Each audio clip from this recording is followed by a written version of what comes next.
This image was totally generated right here in Photoshop. When you open up a new document, I'm just going to do Control or Command N, and it can be any size. I'm just going to leave it here 8 by 10. There's a new option here called Generate Image. And that means that it generates an image from scratch. So if you click here on Generate Image, you can put in any prompt you want, and it's automatically going to generate a brand new image from the prompt that you put in here. But how do you even know where to start? So for that reason, because you don't know where to start, Photoshop gives you prompt inspiration pictures.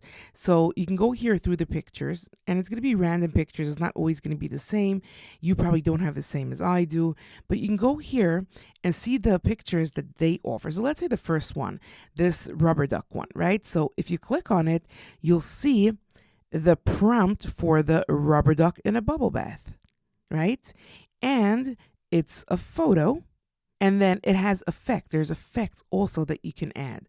So I'm going to go here to one that has more effects than that. I'm going to try, let's see. I'm going to go to this one right here. Look how cute this is. So this is a cartoon, right? A female character with a relaxed smile on the front wearing a black hoodie.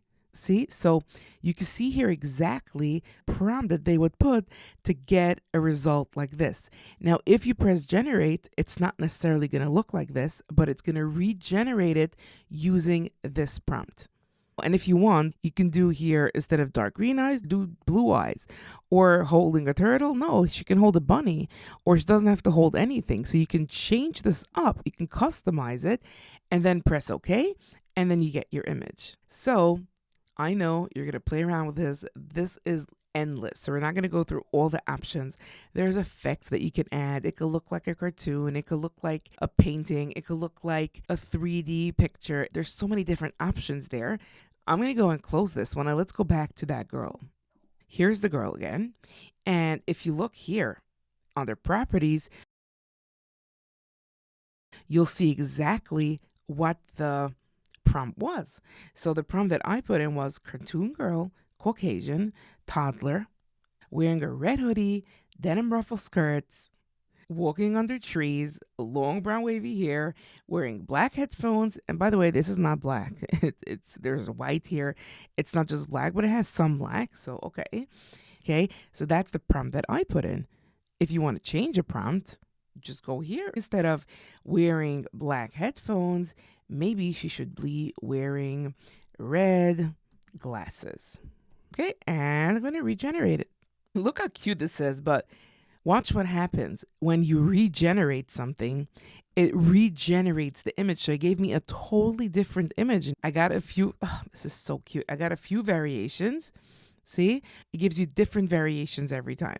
So let's say I want to go ahead and keep this one. Okay, I still want to change her outfit, but if I go here to the prompt and I change the prompt of the outfit, what's going to happen is it's going to regenerate the entire image. But I don't want to regenerate the image, but I do want to change her outfit. So the way you do it is you select it, and I'm not going to select the hands, just the outfit. It doesn't have to be exact because it's AI and it knows how to change an outfit. Make sure you're taking the whole thing. Taking this skirt as well, like this. Okay, so I have my selection. Now I'm going to do generative fill to just change the outfit. But I'm going to do even better because I wanted to wear a black hoodie, but I don't want Photoshop's version of a black hoodie. I want to give a reference photo. So I'm going to go to generative fill. I could put in black hoodie here, but I don't have to because I'll click right here on reference image, choose image. Which one? The new dress. This is the dress that I'm referencing. Okay? It's not going to copy it exactly, but it's going to take inspiration from it, or it's going to reference that. And yes, and I also want to remove the background. I don't want any white. And click on generate. Okay, how cute is that? And here we have some options. I love it. Look at this. And if you want more options, just click on generate. The possibilities here are endless. There you go. Look at this one. I love it. This is adorable. Look how pretty this is. So that is the new addition to 2024. Feel free to check it out. Just go have fun with it.